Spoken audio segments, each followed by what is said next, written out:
Well, today we're talking about acting from the simple truth. When I say the simple truth, really at the moment I just think there's only one truth, and that is do unto others, the golden rule. Anything else can wait for the time being. We had a little book down here in our library, and if anyone's new here, we've got a wonderful library.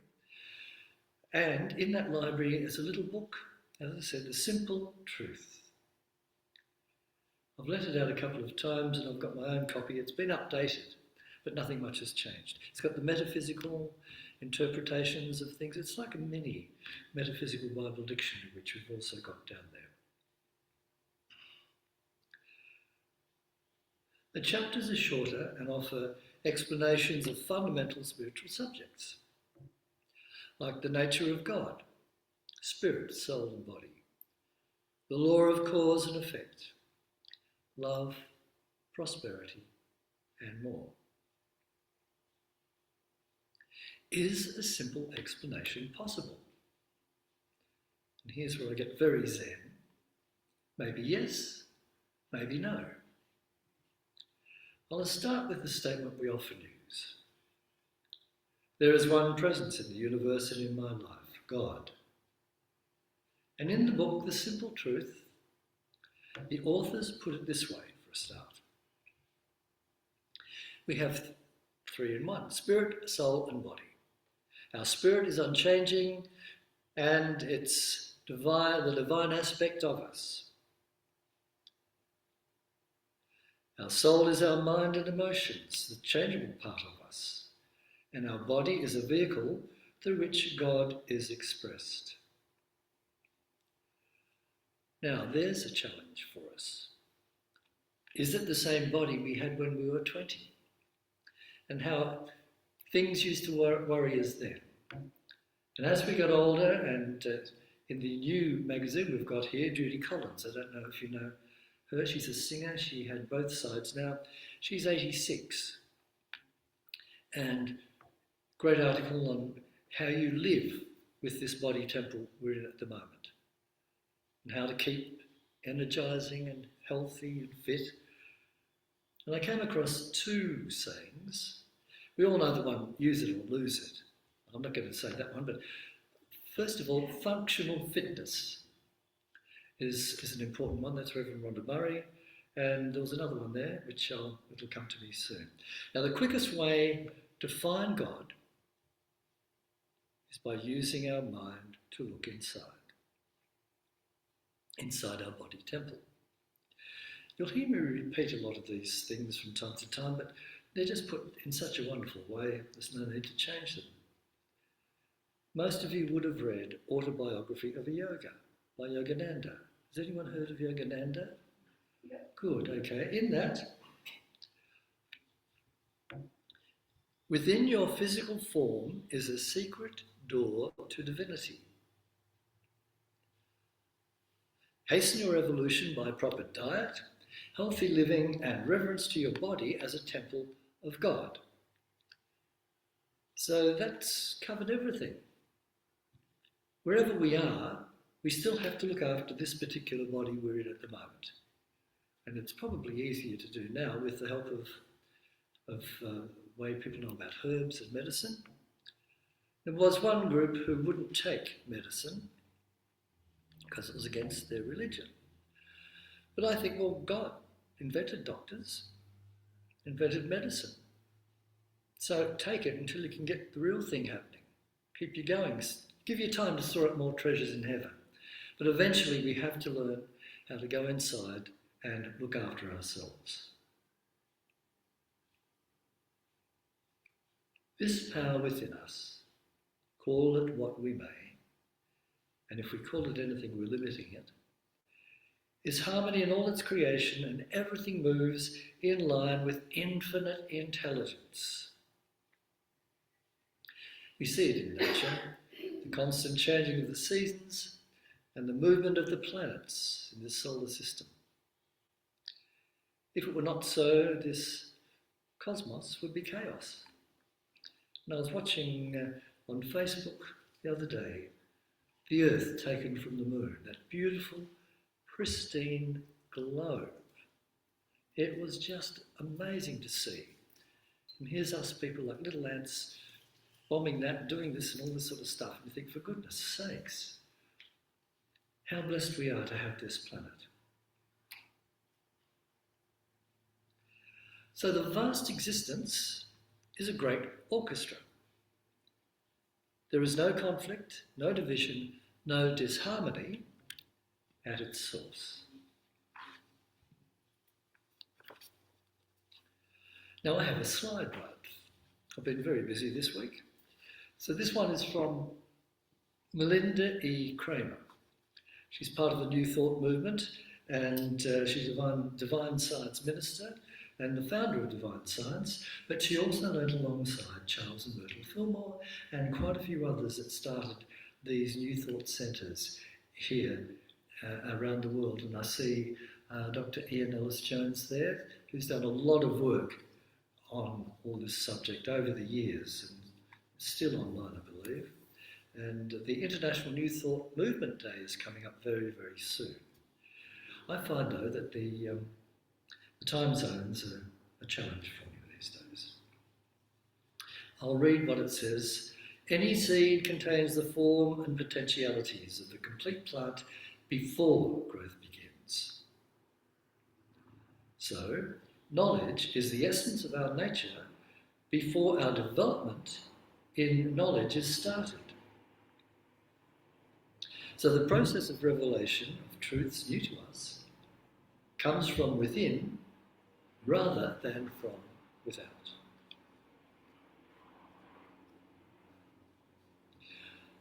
Like everyone else, we sometimes find it hard to take regular time to go within. For whatever reason. We wake up in the morning and you think, oh, this is wonderful, I'll go for a walk and do all this sort of stuff. And by the time you've had a cup of coffee, your mood's changed again, then you go on to the next thing and on it goes. And I'm at the stage where I need an afternoon nap. It's terrible. But I do have periods of time where I am constant more often than I used to. This is where the use of symbols can help. Candles, music, mandalas, spiritual statues, and so on. They can be of assistance until we arrive at that place which Ernest Holmes calls established consciousness, where they are not needed anymore and nothing can knock us off our perch, so to speak. In Luke 8, verse 11, Jesus tells the multitude a parable of the sower, a farmer who went out and sowed his seeds, all of which met different fates. Some fall by the wayside, the road, and were trampled down and eaten by the birds. Others fall on rocks, which is gravel. They sprout, but withered because they lacked the moisture and couldn't establish solid roots. Others fall on good soil, rich earth, fertile soil, and produced a good crop. They prospered. After telling this story to the crowd, the disciples ask what the parable means. Parable being a little story that's got some truths in it. Good for discussion.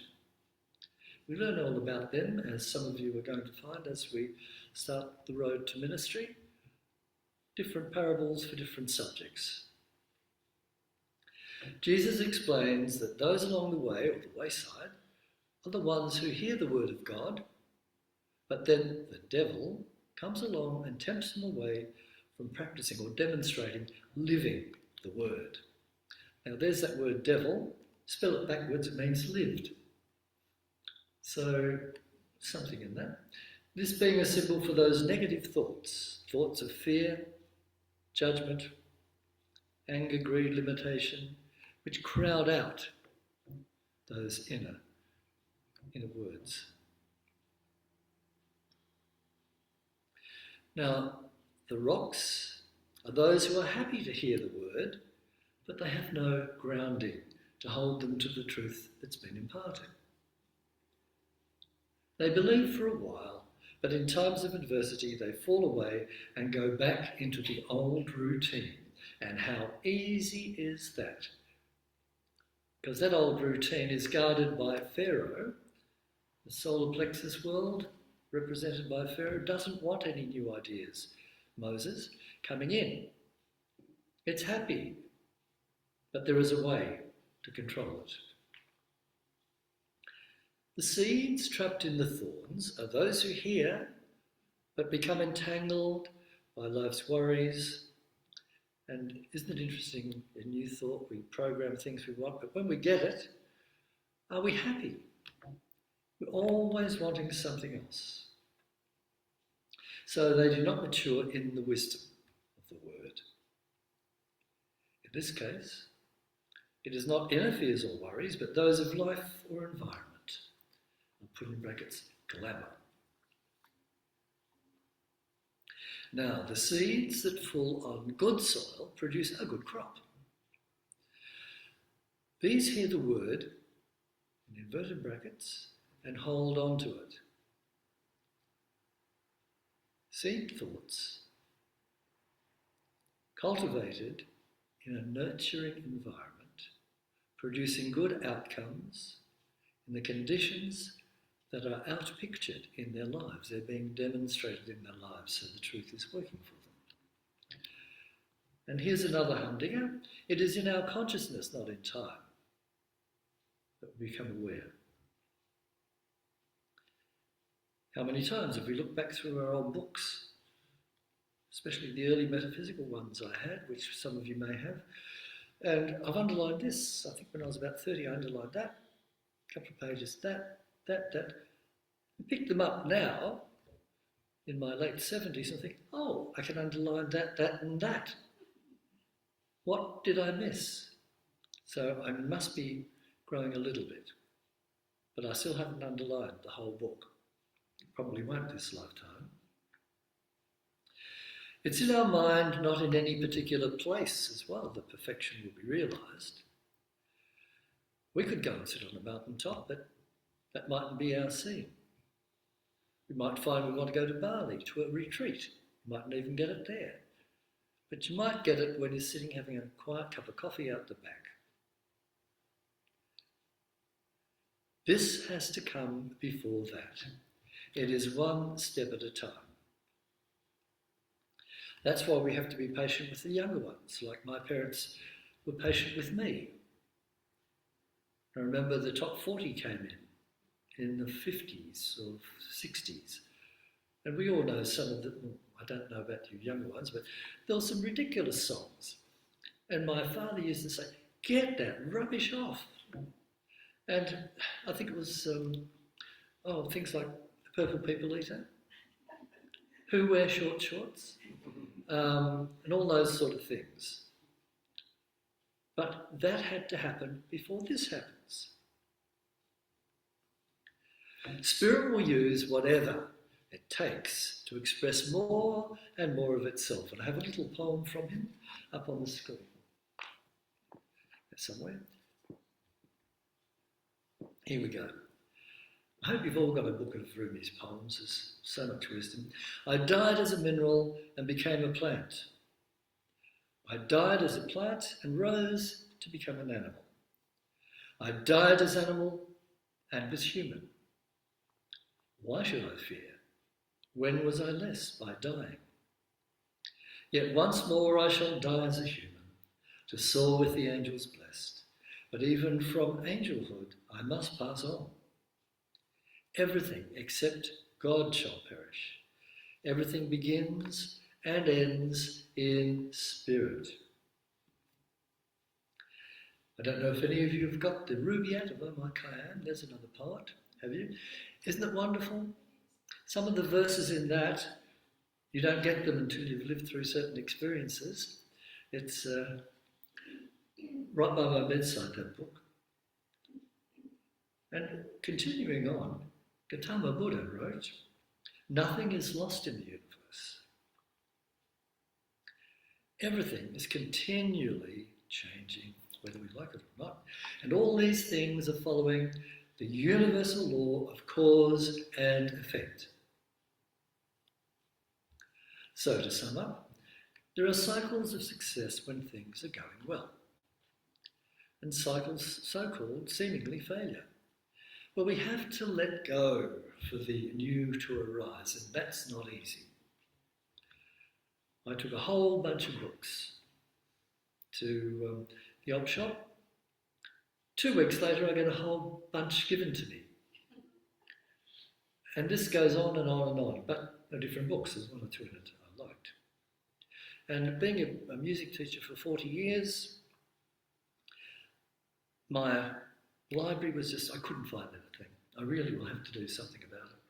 But I gave a heap away, organ and piano music, and then a lady up the road, her husband passed on, and she said, oh, my husband played organ at he was a Christian Scientist of all things. Here's someone living up the road, same reasonably close philosophy, not even knowing, walked past each other.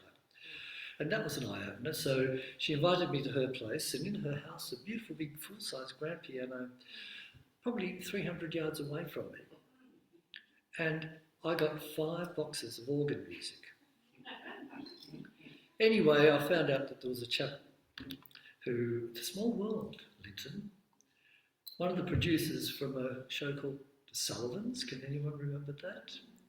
And he lives up there now, and his son plays organ at a cathedral somewhere. I think it's Bendigo. So he's going to come and pick up these 5 books with pleasure. He's only about 50 and he'll love them because there's some very rare books in there. When we fail at something, if we are thoughtful, we can ask ourselves, what is the gift of this situation? Everything is a step on our spiritual unfoldment. But we mightn't be in the mood just after this has happened. A period of time will happen, and then we'll sit down and something inside us goes over the situation.